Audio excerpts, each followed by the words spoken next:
Hello friends, welcome to my YouTube channel Vijay ji academy. दोस्तों, आज मैं आप लोगों को कराने वाला हूं बिहार स्पेशल के वन लाइनर क्वेश्चंस।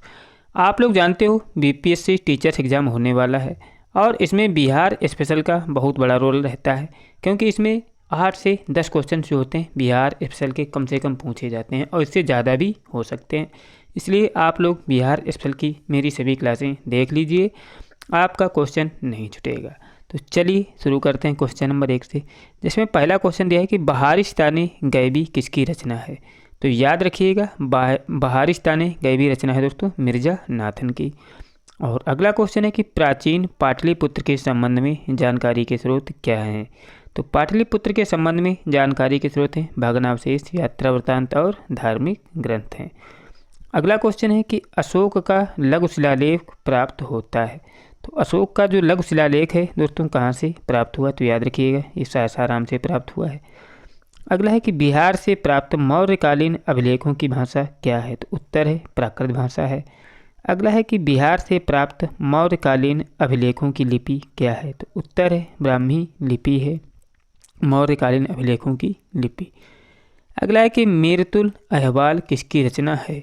मीरतुल अहवाल जो रचना है दोस्तों मुल्ला बहानी की है।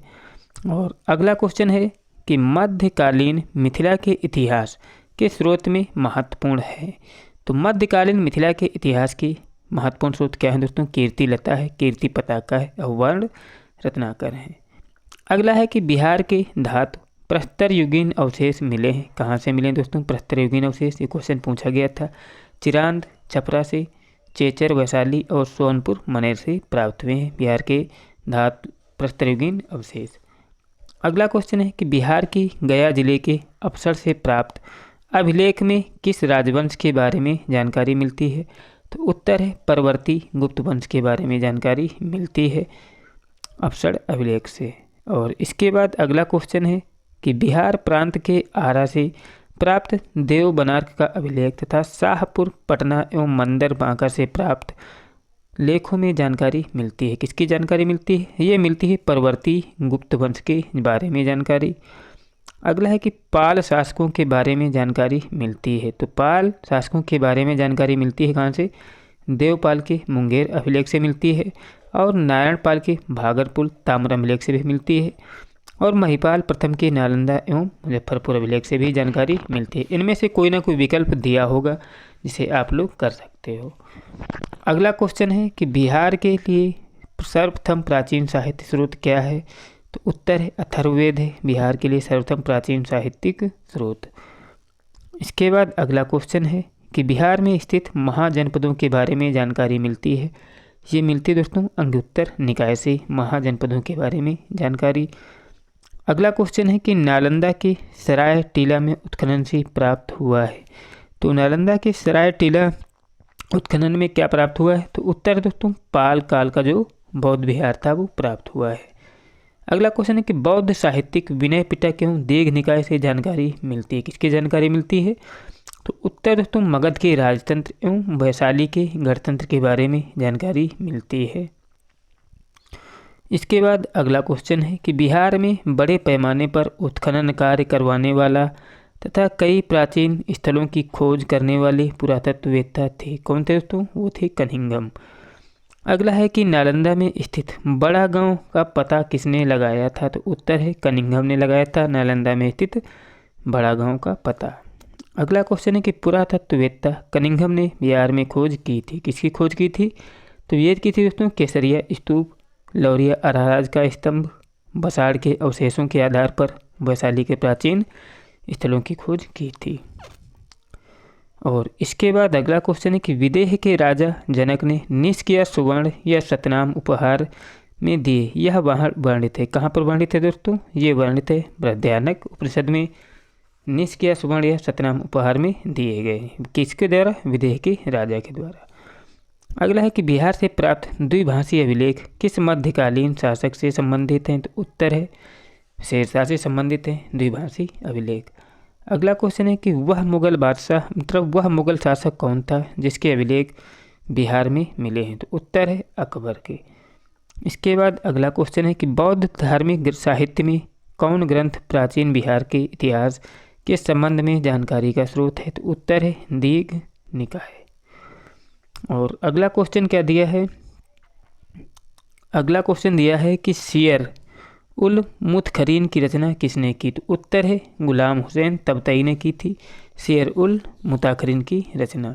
अगला है कि मुल्ला बहबानी यात्री थे। कहाँ के यात्री थे दोस्तों? ये ईरान के यात्री थे। अगला है कौटिल्य के अर्थशास्त्र में किस पहलू पर प्रकाश डाला गया? तो उत्तर है राजनीतिक नीतियों पर डाला गया था अर्थशास्त्र में प्रकाश।